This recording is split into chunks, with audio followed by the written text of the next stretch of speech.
नमस्कार मित्रांनो, सुस्वागतम. नवरात्रीच्या तुम्हाला दुसऱ्या दिवसाच्या खूप खूप शुभेच्छा. तेव्हा आता घरोघरी या मालिकेच्या आजच्या भागामध्ये आता अवंतिकाने बरोबर ऐश्वर्याची साडी पळवलेली असते. तर ऐश्वर्या खूप भडकलेली असते. ऐश्वर्या आता जानकी आणि अवंतिका यांच्याकडे रूममध्ये येते. जानकीला आता म्हणत असते की हे बघ, आता माझी साडी कुठे आहे, ती साडी मला दे. तेव्हा आता जानकी म्हणते की तुझी साडी आणि आम्हाला कशी माहिती असणार. तर ऐश्वर्या खूप भडकते. ऐश्वर्या म्हणते की हे बघ जानकी, खोटं बोलू नकोस, माझी साडी मला दे. तुझी चमची आहे ना अवंतिका, तर तिचाच हा सर्व बालिशपणा असणार आहे. तर आणि हे बघा, मला माझी साडी द्या म्हणून आता ती खूप ओरडते. तेव्हा आता लगेच अवंतिका म्हणते की अगं, तुझी साडी मी कशाला घेऊ, आणि जे काही असे थर्ड क्लास माणसं आहेत ना, तर त्यांच्या वस्तूला आम्ही असे हात लावत नसतो, असे आता अवंतिका जेव्हा म्हणते. तर तेव्हा ही ऐश्वर्या लगेच आता अवंतिकाचा हात पिरगाळते. अवंतिकाचा हात पिरगाळल्यानंतर की आता ऐश्वर्यावर ओरडते की ऐश्वर्या, तू अवंतिकाचा हात सोड. परंतु अवंतिकाला त्रास होत असला तरी सुद्धा आता ही ऐश्वर्या काही हात सोडायला तयार नसते. ऐश्वर्या म्हणते की थर्ड क्लास कोण? Third class? मी थर्ड क्लास? तेव्हा आता अवंतिका सोड हात करत असते. तर ऐश्वर्या तिच्यावर ओरडते की मला थर्ड क्लास म्हणते, मग तू कोण आहे हे सांग बरं. माझी साडी चोरण्याचा जो मूर्खपणा आहे ना, तर तो तुमच्या दोघींशिवाय दुसरं कोणीच करू शकत नाही. तर जानकी ओरडते की तिला सोडून दे. अवंतिका सुद्धा ओरडते की ऐश्वर्या हात सोड, काय मूर्खपणा लावलास तू. तर ऐश्वर्या म्हणते की नाही सोडणार, जोपर्यंत तुम्ही लोक माझी साडी देत नाही तोपर्यंत मी तुमचा हात नाही सोडणार. तेव्हा आता जानकी ही ऐश्वर्याचा हात धरते आणि तिला बाजूला करते. तिचा हात सोडून दे, नाहीतर हे पद बघ, खबरदार तू तिला पुन्हा हात लावलास तर. आणि काय ग ऐश्वर्या, तुला वाटतं का तुझी साडी आम्ही लपवली का? आणि हे पग, तुला जर वाटत असेल तर तसे सोडून दे. अगं, तुझी साडी हरवली आहे ना, मग तू तुझी साडी सोड. आणि तुझं लग्न आहे ना, मग कशाला तोंडाची वाफी वाया घालवतेस. तू तुझी साडी आहे ना, ती शोधून काढ. त्यामुळे आता मात्र लगेच ऐश्वर्या खूप भडकते. ऐश्वर्या म्हणते की तुम्हाला दोघींना मी बघूनच घेईल, म्हणून ते कपाट वगैरे सगळं काही अगदी ती त्यात साडी शोधत असते. सगळं कपाट ती उचकते. जानकी म्हणते की ऐश्वर्या, तुझं काय सुरू आहे. तर ऐश्वर्या सगळं काही कपाटातील कपडे बाहेर काढते आणि ते बेडवर फेकत असते आणि आपली साडी शोधत असते. आणि तेवढ्यात तेथे मात्र आता सुमित्रा दरवाजा उघडून आत येते आणि विचारते की काय झाले. आता हा सर्व काही पसारा बघून सुमित्रा म्हणते की अगं बाई ऐश्वर्या, हा सगळा काय प्रकार आहे, असं सुमित्राने विचारल्यानंतर अवंतिका म्हणते की आई तुम्हीच बघा, अहो हिची साडी हरवली आणि ती चोरीचा आळती आमच्यावर टाकते.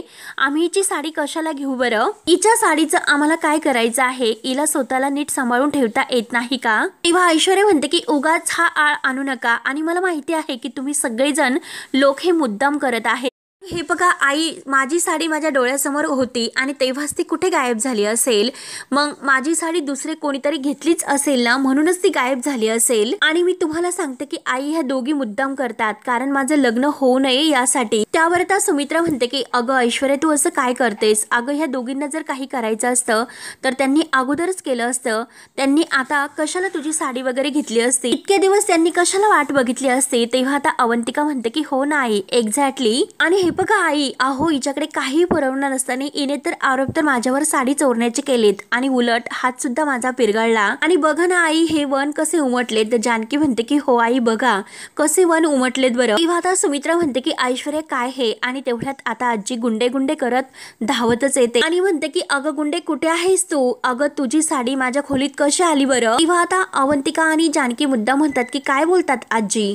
तर ऐश्वर्या म्हणते की आजी काय, म्हणजे माझी साडी तुमच्या रूम मध्ये आहे. तर तेव्हा आता जानकी ऐश्वर्यावर ओरडते आणि आईंना म्हणते की आई, बघितलंस का, याला म्हणतात चोराच्या उलट्या बोंबा.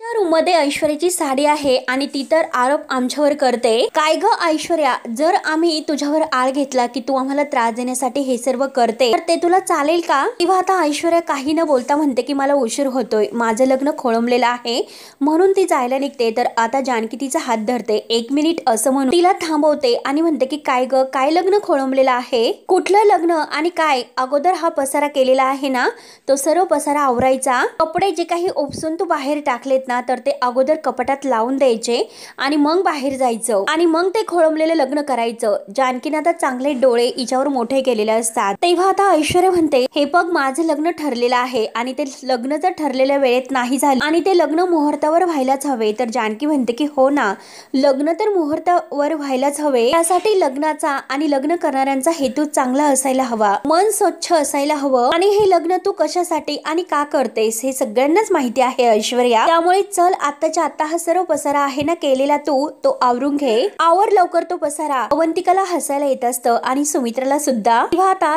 ऐश्वर्या शेवटी ते सगळे काही कपड्याचा गंज करते आणि ते अगदी रागाने कपाटात नेऊन टाकत असते. जानकी तर ओरडते. जानकी म्हणते की ऐश्वर्या कपडे नीट व्यवस्थित लावून दे, कपडे असे फेकू नकोस. आणि आई बघा ना तुम्ही, आणि अगदी तो जे काही कपडे आहेत तर ते तसेच अगदी घेऊन ती कपाटामध्ये कोंबून देते. तेव्हा आता आणि तेथून रागाने जायला निघते. जानकी आता आईनं म्हणते की आई बघितलंच ना तिने कसे कपडे कपाटामध्ये कोंबले. तेव्हा ऐश्वर्या रागाने बाहेर जाते, ते पण बडबड करत. आजी म्हणते की हो ना. आजी तिच्या मागे मागे येते तर ऐश्वर्या ओरडतच आजीवर म्हणत असते की आजी काय गरज होती बरं तुम्हाला माझी साडी तुमच्या रूम मध्ये घेऊन जाण्याची. आता आजी ऐश्वर्यावर ओरडते आणि म्हणते की ऐश्वर्या तुझी कमालच आहे. अगं मला कसं माहिती तुझी ती साडी माझ्या खोलीमध्ये कोणी ठेवली ते. म्हणजे हे बघ तू मला म्हणजे मी तुला मदत करते आणि तू उलट माझ्यावरच ओरडते. आता आजीचा सुद्धा पारा ऐश्वर्यावर खूपच चढलेला असतो. आजी म्हणते की हे बघ मला जाऊन दे. तर ऐश्वर्या म्हणते की हो हो चला आजी, लग्न हे माझं, अगोदर मला तयार व्हायचं आहे. आजी म्हणते की हो मला माहिती आहे आणि मला सांगणारी तू कोण, मला सांगते कुठे, म्हणून आजी बडबड करत अगदा पुढे जात असते. तर ऐश्वर्या वैताग म्हणून डोक्याला हात लावते आणि आता ऐश्वर्या स्वतःला मनात म्हणते की हे लोक मुद्दाम करतात हे मला माहिती आहे, तर यामागे यांचा काहीतरी डाव दिस, मी सुद्धा नावाची ऐश्वर्या आहे, मी आता ह्या सगळ्यांना पुरून उरेल. त्यानंतर आता इकडे जानकी, अवंतिका आणि सौमित्र हे फोन येण्याची वाट बघत असतात. सुमित्रा विचारते की काय झालं, अगं फोन तर नाही आला ना. जानकी म्हणते की नाही. तर आता आई म्हणजे सुमित्रा म्हणते की बघितलंस का, अगं जानकी अवंतिका अजून त्या सौमित्राचा फोन आलेला नाही, तर आता आपण अजून हे लग्न किती आणि किती वेळ अजून ढकलायचं आहे, किती वेळ थांबवायचं हे लग्न. कारण सौमित्र सांगून गेलेला असतो की मी आता भक्कम असा पुरावा घेऊन येतो आणि आता तो सारंगला सुद्धा सोबत घेऊन येणार असतो. सुमित्रा म्हणते की आता हे सर्व उपद्रव करून आपल्याला काही होणार नाही, शेवटी हे लग्न होईलच. तेव्हा आता जानकी म्हणते की हो ना आई, किती काही झाले तरी शेवटी आता हे लग्न आपल्याला टाळायचं आहे, तुम्ही एकदम बरोबर बोलतात आणि त्यासाठी माझ्याकडे उपाय आहे. म्हणजे आता जानकीच्या डोक्यात सारंगला आता तेथे ऋषिकेशच्या ऐवजी उभं करायचं आणि ऐश्वर्याची पूर्णपणे आता ही धांदल उडवायची. म्हणजे आता धक्क्याने ऐश्वर्या बेशुद्ध व्हायला हवी आणि शेवटी हे लग्न टळेल असा खास पुरावा तिच्याकडे असतो. त्यानंतर आता इकडे ऐश्वर्या रूममध्ये स्वतःला म्हणत असते की आता किती काही झाले तरी हे लग्न शेवटी होणार म्हणजे होणारच. तर इकडे आता जानकीने ठरवलेलं असतं की किती काही झालं तरी शेवटी हे लग्न नाही म्हणजे नाही होणार. इकडे ऐश्वर्या ठरवते की लग्न जे ठरलेलं आहे तर त्याच मुहूर्तावर होणार आहे. तर त्यानंतर आता इकडे सौमित्र आणि इन्स्पेक्टर साहेब ते जे काही मोशीचं कंस्ट्रक्शन आहे जिथे आग लागली होती, लताबाईने आग लावली होती, लताबाईला जिथे ठेवले असते, तर त्या ठिकाणून आता बाहेर निघतात. सगळ्यात अगोदर सौमित्र ऋषिकेशला फोन लावतो. ऋषिकेश इकडे तिकडे बघून सौमित्राचा फोन उचलून म्हणतो की अरे बोल ना. तर आता सौमित्र सांगायला सुरुवात करतो हे आम्हाला जानकी बहिणीचं स्केच सापडलेलं आहे. तर त्यावर तर ऋषिकेश विचारतो की म्हणजे तू आणि इन्स्पेक्टर साहेब जेथे गेला होता तेथे का. तर सौमित्र म्हणतो की हो आणि करेक्ट असं म्हणतो. तर ऋषिकेश म्हणतो की याचा अर्थ तुम्ही अगोदर सुद्धा तेथे गेला होतात, मग तेथेच त्या तुम्हाला सापडायला हव्या होत्या. त्यावर तर सौमित्र म्हणतो की हो त्यावेळेस मात्र त्या माणसाने त्यांना खूप हुशारीने तेथे लपून ठेवलं होतं. त्यावर तर ऋषिकेश म्हणतो की हो आता ह्या माणसाला पकडणं आपल्यासाठी खूप असं गरजेचं आहे, काही करून त्याला पकडावं तर लागेल. तर सौमित्र म्हणतो की हो आम्ही त्याच्या मागावरच आहोत, परंतु हे बघ दादा किती काही झालं तरी शेवटी तेथे काहीतरी आता प्लॅन करून ते लग्न होल्ड कर. तेव्हा आता ऋषिकेश म्हणतो की हो आमचे तेच प्रयत्न सुरू आहेत आणि ऐश्वर्याला आपल्यावर संशय यायला नकोय. किती काही झालं तिला म्हणजे संशय येण्या अगोदर त्या माणसाला आणि जानकीच्या आईला आपल्याला शोधून काढावे लागेल. तुम्ही लवकरात लवकर त्यांना शोधून काढा, तोपर्यंत आम्ही इकडे वेळ घालवतो. तेव्हा आता सौमित्र म्हणतो की ठीक आहे दादा आणि बाय करून तो आता फोन ठेवतो. त्यानंतर आता इकडे ऐश्वर्या आरशासमोर उभी राहून तयार होत असते. आता लगेच तेथे आजी येते. आजी आता ऐश्वर्याचं रूप बघून म्हणते की अगो बाई, खरंच खूप मस्त दिसते ग ऐश्वर्या, खूपच छान दिसते, एकदम सुंदर. आणि तिला जरा मागे फिरायला लावते तर ऐश्वर्या मागून दाखवते. तर आता आजी म्हणते की वा वा वा वा, खूपच छान. आणि कुणाची दृष्ट लागायला नको म्हणून आपल्या डोळ्यातील काजळ काढून ती आता ऐश्वर्याच्या गाली लावते. ऐश्वर्या म्हणते की आजी काय करतात? अहो माझा मेकअप खराब होईल म्हणून ते पुसून काढते. आजी म्हणते की अगं चल लवकर, मुहूर्त टळून जाईल.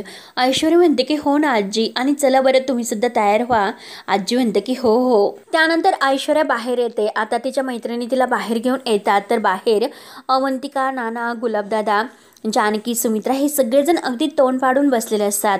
ऐश्वर्या त्यांना बघते आणि म्हणते की हे काय, तुम्ही सगळेजण असे तोंड पाडून का बसलात? आणि ऋषिकेश कुठे आहे?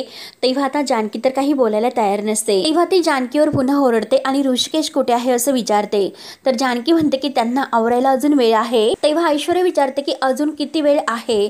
तर आता जानकी काही उत्तर देत नसते. तर ऐश्वर्या पुन्हा ओरडते अजून किती वेळ आहे? तर जानकी सांगते की थोडासा वेळ अजून लागणार आहे. ऐश्वर्या ओरडते की अजून किती वेळ? आणि यांना आवरण्यासाठी इतका वेळ कसा लागतो? मी तर केव्हाची तयार झाली, मला सुद्धा इतका वेळ लागला नाही, मग ऋषिकेशला कसा इतका वेळ लागला असेल? म्हणून ऋषिकेश ऋषिकेश म्हणून आवाज द्यायला सुरुवात करते. तर अवंतिका पुढे येते. अवंतिका म्हणते की कसे आहे? अगं ऐश्वर्या, ऋषिकेश दादांचं तुझ्यासारखं नाही, कारण तू तर गुडघ्याला बाशिंग बांधून लग्नासाठी तयार आहे, परंतु ऋषिकेश दादांचे लग्न आहे तर ते सगळं काही मनाविरुद्ध करावे लागते आणि मनाची तयारी होईपर्यंत तर वेळ तर लागतोच. तेव्हा आता ऐश्वर्या म्हणते की झालं, ही LLB आहे ना ती शेवटी मध्ये बोलली. आणि काय ग, कायम कायम तुला तेच सांगित आलेले आहे की मोठ्यामध्ये लहानांनी बोलायचं नाही, तरी सुद्धा तू का बोलत असते? तरी सुद्धा तू ऐकायला का तयार नसतेस ग? आणि कशाला मध्ये मध्ये तोंड खुपसते ग? तर अवंतिकाला खूप राग येतो. अवंतिका लगेच आता ती बाजूला जाते आणि ती तयारी करत असते. त्यानंतर ऐश्वर्या आता स्वतःलाच म्हणते की ऐश्वर्या, अगं तुझं आज लग्न आहे, त्यामुळे जरा शांत शांत घ्यायला हवं. आणि जानकीला म्हणते की जानकी जा बरं, माझ्या होणाऱ्या नवऱ्याला तू घेऊन ये लवकर, आणि त्यांना सांग बरं का त्यांची होणारी बायको आहे ना, तर त्यांच्या नावाचं मंगळसूत्र आहे, तर त्यांच्या हाताने तिच्या गळ्यामध्ये घालणार आहे. तर आणि ते मंगळसूत्र बांधून घेण्यासाठी ती खूप अशी उत्सुक आहे. हे लवकरात लवकर तू त्यांना जाऊन सांग. जा ना अगं जानकी, जा बरं लवकर. जानकी रागाने उठते आणि ऐश्वर्याला म्हणते की एकदा सांगितलं ना त्यांना आवरण्यासाठी वेळ आहे म्हणून. त्यावर आता ऐश्वर्या म्हणते की जानकी, अगं तुला काय वाटलं की हे असे फालतू आणि छोटेसे गेम करून हे लग्न होणार नाही का? पण जानकी लक्षात ठेव की तसं काही होणार नाही, शेवटी हे लग्न होणारच. आणि तेवढ्यात मात्र ज्या गावातील बायका आहेत तर त्या बायका तेथे येतात आणि आता मोठ्याने म्हणतात की नाही, हे लग्न आम्ही नाही होऊन देणार, आणि आता हे लग्न कसे होते हे आम्ही बघतोच, असे बोलून त्या आत येतात. तेव्हा आता सर्वजण त्या बायकांकडे बघतात. ऐश्वर्या विचारते की तुम्ही कोण? तेव्हा त्या बायका म्हणतात की आम्ही या गावातील बायका, आम्ही महिला मंडळाच्या सदस्य आहोत. तेव्हा आता जानकी आणि अवंतिका यांना गालातल्या गालात हसू येते. तेव्हा आता त्या महिला मंडळातील एक बाई म्हणते की अगं एका लग्न झालेल्या माणसाशी तू लग्न नाही करू शकत, हे सुद्धा साधं तुला समजत नाही का? तर ऐश्वर्या म्हणते हे सांगणारे तुम्ही कोण? तेव्हा मात्र आता त्यातील दुसरी बाई म्हणते की तुला एकदा सांगितलं कळत नाही का, आम्ही या गावातील बायका आहोत म्हणून लग्न आम्ही अजिबात नाही होऊन देणार. तर दुसरी म्हणते की अगं ज्या पुरुषाशी तू लग्न करण्याचं स्वप्न बघतेस त्याचा अगोदर लग्न झालेलं आहे, त्यामुळे आता त्या बाईवर म्हणजे त्याच्या बायकोवर आम्ही असा अन्याय नाही होऊन देणार. हे जे काही तू लग्न करते ना तर ते कायद्याच्या नियमात सुद्धा बसत नाही. तेव्हा आता त्या ऐश्वर्याला चांगलं धमकावतात. ऐश्वर्याला म्हणतात की बऱ्या बोलाने ऐकते की नाही, की लावू पोलिसांना फोन, म्हणून ती आपल्या कमरेचा मोबाईल काढते. तर आता दुसरी म्हणते की अगं लाव, आत्ताच्या आत्ता फोन लाव पोलिसामध्ये. तेव्हा आता ऐश्वर्या जानकीकडे रागाने बघते आणि जानकीला म्हणते की अच्छा, म्हणजे ही सगळी शाळा तू केली आणि अशी शाळा केलीस का तू, असं आता ती जानकीला विचारते. सर्व शाळा तूच केली, तूच ह्या बायकांना इथे बोलावले. तर आई बघताना तुम्ही, कारण एकीकडे ही डिव्होर्स पेपरवर सह्या करते आणि दुसरीकडे हे लग्न मोडण्यासाठी ह्या बायकांना घरी बोलावते. तेव्हा आता त्या बायका म्हणतात की अगं डिव्होर्स पेपर म्हणजे सोड चिठ्ठीच ना? तर ऐश्वर्या म्हणते की हो हो, डिव्होर्स पेपर म्हणजे सोड चिठ्ठीच. घटस्फोट, डिव्होर्स हे शब्द जे काही आहे ना ते बोलायला तुम्हाला जड जातात ना. तुमची जानकी वहिनी आहे ना तर ती ऑलरेडी करून बसलेली आहे. तिने डिव्होर्स पेपरवर सह्या सुद्धा केल्यात. मग तुम्हाला तुमच्या लाडक्या जानकीने हे सर्व सांगितले नाही का? तेव्हा आता जानकी म्हणते की त्या सह्या आहेत ना त्या सह्या तू जबरदस्तीने करायला लावल्यात. तेव्हा आता ऐश्वर्या जानकीला म्हणते की हे बघ, उगाच तू काहीतरी असं बोलू नकोस, नाहीतर या सगळ्याचे परिणाम जे काही आहेत ना ते खूप असे वाईट होतील. तेव्हा आता सुमित्रा आहे ना ती ऐश्वर्यावर ओरडते. सुमित्रा म्हणते की ऐश्वर्या काय बोलतेस, अगं मध्येच ही धमकीची भाषा का वापरते. तेव्हा ऐश्वर्या म्हणते की आई तुम्हीच बघा की ही जानकी माझ्या लग्नामध्ये अडथळा आणते. आणि जानकीला म्हणते की मी तुला शेवटचं सांगते की तू त्या बायकांना इथून जायला सांग. त्यावर आता जानकी म्हणते की अगं मी का सांगू आणि कशी सांगू, कारण मी येथे त्या बायकांना बोलावलेलं नाही, मी बोलावलेच नाही, मग त्यांना मी कशी जायला सांगू. तुम्ही तुमचं जे काही आहे ना ते बघून घ्या, मला यात पाडू नका. म्हणून जानकी आता परत निवांत तिथे ओट्यावर बसते. तेव्हा आता ऐश्वर्या म्हणते की बरं ठीक आहे, अच्छा. आणि त्या बायकांना म्हणते की म्हणजे तुमचं म्हणणं काय आहे की मी लग्न केलेल्या पुरुषाशी परत लग्न करू शकत नाही म्हणून, हो ना. तेव्हा त्या बायका हो असं म्हणतात. तेव्हा आता ऐश्वर्या म्हणते की तुम्हाला माहिती नसेल, मी पुन्हा एकदा तुम्हाला सांगते, तुमच्या लाडक्या जानकी बहिणीनं आणि ऋषिकेश दादांनी एकमेकांना डिव्होर्स दिलेला आहे तर, आणि त्या डिव्होर्स पेपरवर सह्या सुद्धा ते केलेले आहेत. त्यामुळे हे जे काही लग्न आहे तर ते इल्लीगल नाही, म्हणजे असं म्हणायचं की बेकायदेशीर ते लग्न नाही म्हणून. तेव्हा त्या बायका म्हणतात की काय ग तू इतकं बोलतेस, मग तुझ्याकडे काय पुरावा आहे त्याचा. तेव्हा आता ऐश्वर्या हसते, म्हणते की अरे बापरे जानकी, तू तर चांगलीच माहिती अगदी देऊन त्यांना इथे पाठवले. तर त्यावर आता ऐश्वर्या त्या बायकांना म्हणते की आहे माझ्याकडे पुरावा, मी घेऊनच येते. तेव्हा ऐश्वर्या पुरावा आणायला आत जाते.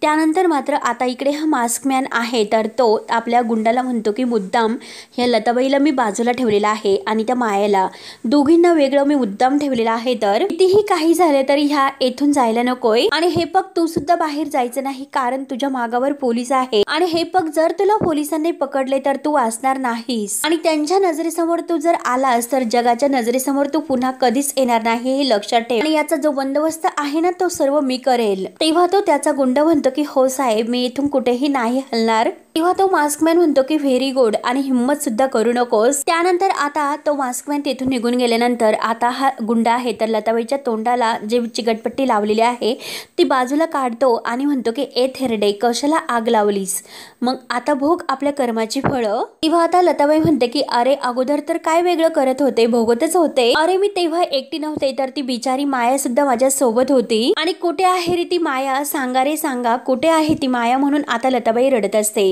तेव्हा तो गुंड म्हणतो की ती ठीक आहे, परंतु आता तू स्वतःकडे बघ, आणि जर परत तू असं काही केलंस तर मी तुला नाही सोडणार, हे लक्षात घे. असे बोलून आता तो गुंड बाहेर जातो. तर लताबाई आता रडतच स्वतः विचार करते इकडे काय होत असेल, ऐश्वर्या आणि ऋषिकेश यांचं लग्न.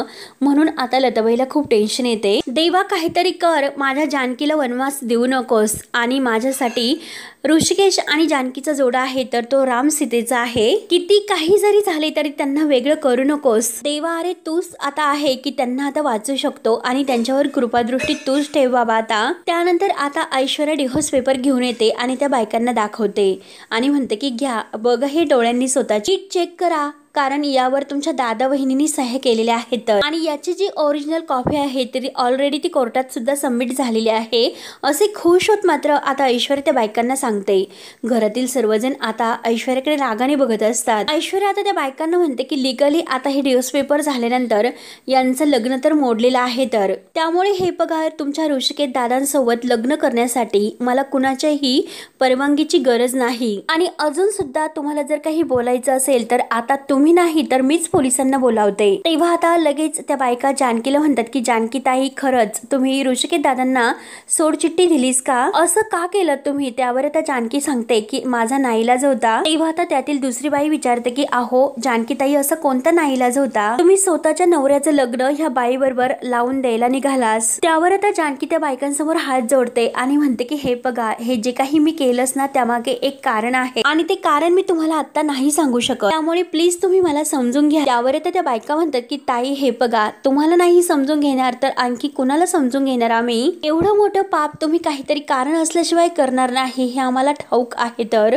परंतु हे बघा, आज आम्ही तुमची माफी मागतो, कारण ह्या वेळेला आम्ही तुमची काहीच मदत करू शकत नाही. माफ करा वहिनी साहेब आम्हाला. म्हणून त्या जानकीसमोर हात जोडून उभे राहतात. तर जानकी म्हणते की नाही नाही, हे सर्व तुम्ही माफी मागू नका प्लीज, तुम्ही माझ्या चांगल्याचाच विचार केला म्हणूनच तुम्ही माझ्यासाठी येथे आल्या होतात. तर तेव्हा आता हे ऐकून ऐश्वर्या म्हणते की अच्छा, म्हणजे तूच त्यांना येथे बोलावलंस. तर अवंतिका पुढे येते. अवंतिका म्हणते की जानकी वहिनीनी नाही तर मी त्यांना येथे बोलावलं, काय करणार आहेस तू. तेव्हा आता ऐश्वर्या रागाने म्हणते की अगं तू कशाला मध्ये बोलतेस, आम्ही बोलत असताना तुला कोणी विचारलं होतं, मी बोलते ना आत्ता. तेव्हा आता ऐश्वर्या रागाने अवंतिकाला जेव्हा बोलते तर सुमित्रा म्हणते की ऐश्वर्या शांत रहा, अगं तू अवंतिकाशी असं का बोलतेस.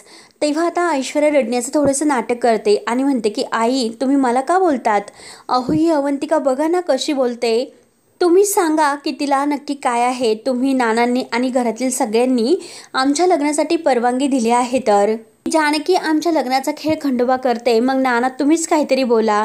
तेव्हा आता नाना म्हणतात की मी मध्ये बोलून काय करू, काही फरक पडेल असं मला नाही वाटत. तर ऐश्वर्या म्हणते अहो तुम्ही कुटुंबाचे प्रमुख आहे, या नात्याने तुम्ही या लग्नाला सुरुवात करा एवढं तर तुम्ही नक्की बोलू शकता. नाही म्हणजे अहो नाना मुहूर्त महत्वाचा नाही का. तेव्हा आता ऐश्वर्याच्या होला हो करणारी आजी लगेच म्हणते की हो ना मुहूर्त तर महत्वाचा आहे. आणि त्या बायकांना हात जोडून म्हणते की चला तर आपण जाऊ शकतात, निघा बरं आता. आणि आता ऐश्वर्याच्या मैत्रिणीला म्हणते की चला तुम्ही काय इथे बघत उभं राहिलात, चला ऐश्वर्याला तिकडे न्या स्टेजवर. आणि आता लग्नाचा मुहूर्त सुद्धा टळत चाललेला आहे, चला लवकर तयारी करा. आणि जानकीला म्हणते की तो ऋषिकेशला घेऊन ये. जानकीला आता आजीचा खूप राग येतो. त्यानंतर आता इकडे सौमित्र सारंगकडे येतो आणि सारंगला म्हणतो की हे बघ त्या माणसाचा आम्ही शोध घेतला परंतु तो माणूस नाही सापडला आणि आता शेवटी काय करायचं हेच नाही कळत. त्यावर आता सारंग म्हणतो की अरे दादा असं कसं, आणि जर तो माणूस नाही सापडला तर मोठी गडबड होऊ शकते. अरे ते लग्नाचं काय, अरे दादा लग्न लागले असेल का तेथे, म्हणून सारंगला खूप टेन्शन येते. तेव्हा आता सौमित्र म्हणतो की मला नाही वाटत की हे लग्न होईल म्हणून. अरे दादा लग्न टाळणार आहे. तर सारंग म्हणतो की अरे असं किती वेळ तो लग्न टाळणार आहे. तर आणि दादा एक गोष्ट लक्षात घे, अरे ती नावाची ऐश्वर्या आहे ते असं नाही होऊन देणार, त्यासाठी आता आपल्यालाच काहीतरी करावे लागेल. म्हणून सारंग आता तेथे येण्याचं ठरवतो. त्यानंतर आता इकडे जानकी ऋषिकेशच्या रूम मध्ये येते आणि ऋषिकेशला विचारते की ऋषिकेश अहो आता काय करायचं. तेव्हा आता ऋषिकेश म्हणतो की जानकी ह्या लग्नासाठी मी नकार देतोय. तेव्हा आता जानकी म्हणते की अहो असं केल्याने त्या ऐश्वर्या माझ्या आईला जिवंत नाही सोडणार. तेव्हा आता ऋषिकेश म्हणतो की अगं जानकी परंतु हे बघ हे लग्न जरी मी केलं आणि हे लग्न जे काही केल्यामुळे आपल्यामध्ये जे नवरा बायकोचं नातं आहे तर ते नातं जिवंत नाही राहू शकणार, मग काय करायचं आहे जानकी तूच मला सांग. आणि तेवढं तिथे फोन वाजत असतो. तर आता ऋषिकेश म्हणतो की जानकी हा फोन तू उचल आणि या फोनद्वारे आपल्याला सर्व काही कळू शकतं, उचल तो फोन. म्हणून जानकी आता ऋषिकेशचा ऐकून तो फोन उचलते. तो फोन आता ऐश्वर्याचा फोन असतो आणि ऐश्वर्याच्या फोनवर मास्क मॅनचा फोन आलेला असतो. जानकी म्हणते की मास्क मॅन. तेव्हा आता लगेच ऋषिकेश म्हणतो की काय तो माणूस, आणि पटकन हा फोन उचलतो. तेव्हा आता जानकी फोन उचलते आणि आता तो माणूस विचारतो की लग्नाचं काय झालं, मुहूर्त होता ना. तर जानकी म्हणते की कोण बोलतात तुम्ही. तेव्हा आता तो माणूस जोरजोराने हसायला सुरुवात करतो आणि म्हणतो की जानकी तू, आणि ऐश्वर्याचा फोन तुझ्याकडे आला कसा. तेव्हा जानकी म्हणते की तुला काय करायचं आहे आणि तू कोण आहेस रे, आणि माझ्या आईला कुठे ठेवले, तुला तर माहितीच आहे ना ती माझी आई कुठे आहे ते, आणि तू त्या ऐश्वर्याला का साथ देतो रे, कोण आहेस तू. म्हणून आता मास्कमॅन फोन कट करतो. तेव्हा जानकी हॅलो हॅलो करत असते. तर ऋषिकेश विचारतो की काय झालं. जानकी म्हणते की ऋषिकेश त्याने फोन कट केला. तेव्हा ऋषिकेश म्हणतो की जानकी म्हणजे आपला संशय हा खरा ठरला, तर म्हणजे ऐश्वर्या ह्या माणसाला मिळालेली आहे. मग जानकी ऐश्वर्याच्या मोबाईल मध्ये ह्या माणसाच्या नावाने काही मेसेज असतील. तेव्हा आता जानकी ते मेसेज चेक करते परंतु आता जानकीला तेथे त्या मोबाईल मध्ये एक असा मेसेज सापडतो की आई या जगात नाही. तेव्हा आता जानकी म्हणते की त्या माणसाकडून नाही परंतु हिच्या मोबाईल मध्ये हा मेसेज आहे. तेव्हा आता ऋषिकेश म्हणतो की काय बोलते. तेव्हा आता हे वाचून जानकीला खूप मोठा धक्का बसतो. आणि मित्रांनो शेवटी हा भाग येथे संपतो. पुढील भागामध्ये ऐश्वर्या इतकी खुश असते कारण तिचं ऋषिकेश सोबत लग्नाची पूर्ण तयारी झालेली असते. आता ती मनात इतकी खुश असते की आज माझं ऋषिकेश सोबत लग्न होणार आहे आणि आजपासून मी ऋषिकेशची बायको होईल. तेव्हा आता नानांनी अंतरपाठ धरलेला असतो आणि नाना सावधान असे आता ऐश्वर्याकडे रागाने बघत म्हणत असतात. जेव्हा आता लग्नाचे सर्व काही आता ते मंगलाष्टक पूर्ण झाल्यानंतर जेव्हा आता अंतरपाट खाली घेतला जातो आणि ऐश्वर्या हार घालायला जाते तर समोर सारंग उभा असतो. सारंग रागाने ऐश्वर्याकडे बघतो आणि ऐश्वर्याच्या हातातील आता धक्क्याने सारंगला बघून हार जो काही आहे तो खाली पडतो. आजीला सुद्धा खूप मोठा एक धक्काच बसतो. तेव्हा आता ऐश्वर्या घाबरतच सारंग असे म्हणते तर सारंग रागाने ऐश्वर्याकडे बघत असतो. तेव्हा मात्र आता ऐश्वर्याला असं वाटतं की माझं हे स्वप्न आहे. तेव्हा आता ऐश्वर्या विचारते की तुम्हाला सगळ्यांना सारंग दिसतात का? जानकी पुढे येते आणि हो असं म्हणते. जानकी म्हणते की सारंग भाऊजी आम्हाला सगळ्यांना दिसतात. तेव्हा जानकी पुढे येते आणि घरातील सर्वजण सुद्धा तर ऐश्वर्यावर अगदी धाव घेऊन जाते की तू आमच्या कुटुंबाला तोडायला आली होतीस ना. म्हणून जानकी आता तिच्या हातामध्ये एक काठी देते आणि स्वतःच्या हातात एक काठी घेऊन म्हणते की आता मात्र मी तुला तोडेल. म्हणून ऐश्वर्या ती काठी घेऊन जानकीवर वार करणार. तेव्हा आता जानकी सुद्धा काही कमी नसते आणि शेवटी जानकी एक काठीचा अगदी धक्का देत ऐश्वर्याला खाली पाडते आणि तिला सर्वांच्या समोर घराच्या बाहेर काढते.